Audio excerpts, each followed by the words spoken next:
இந்திய சினிமாவோட மிகப்பெரிய சர்வைவல் அட்வென்ச்சர் படமான தி கோட் லைஃப் ஆடு ஜீவிதம்.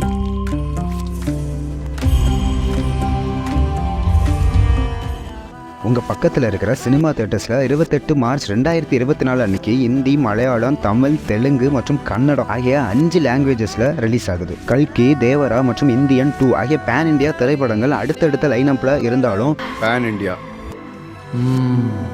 பாண்டியா அதையெல்லாம் தாண்டி தி கோட் லைஃப் படத்துக்கு ஒரு மிகப்பெரிய எதிர்பார்ப்பு இருக்கு. அண்ட் இந்த படத்தோட ஹீரோ நம்ம எல்லாருக்கும் தெரிஞ்ச தமிழ், மலையாளம்னு நிறையவே படங்கள் நடிச்ச பிருத்திவிராஜ். அண்ட் இந்த படத்தோட டைரக்டர் பிளஸ்ஸி. இவர் கிட்டத்தட்ட 9 படங்களை இயக்கி அதுக்காக நிறைய அவார்ட்ஸும் வாங்கியிருக்காரு. அண்ட் இவர் இயக்குனர் தன்மாத்ரா படத்துக்கு தேசிய விருதையும் வாங்கியிருக்காரு. அப்புறம் இந்த படத்துக்கு ஆஸ்கர் நாயகன் AR ரஹ்மான் அவர்கள் மியூசிக் பண்ணியிருக்காங்க. மலையாள இலக்கிய உலகத்துல பிரசித்தி பெற்ற மற்றும் விற்பனையில் சாதனை படைச்ச நாவல் தான் ஆடு ஜீவிதம். இந்த கதையை அடிப்படையா கொண்டுதான் இந்த திரைப்படம் உருவாகியிருக்கு. இந்த நாவல் கிட்டத்தட்ட 12 லாங்குவேஜஸ்ல மொழிபெயர்க்கப்பட்டிருக்கு. 90களோட முற்பகுதியில் கேரளாவின் பசுமையான கடற்கரையிலிருந்து வெளிநாட்டுக்கு அதிர்ஷ்டத்தை தேடி இடம்பெயர்ந்த இளைஞர் நஜீப்பின் வாழ்க்கையின் உண்மை கதையை தான் இந்த நாவல் விளக்குகிறது. இந்த கதையை படமாக்குறப்ப இந்த படத்தோட குழுவினர்கள்லாம் கொரோனா டைம்ல ரொம்பவே கஷ்டப்பட்டு எடுத்திருக்காங்க.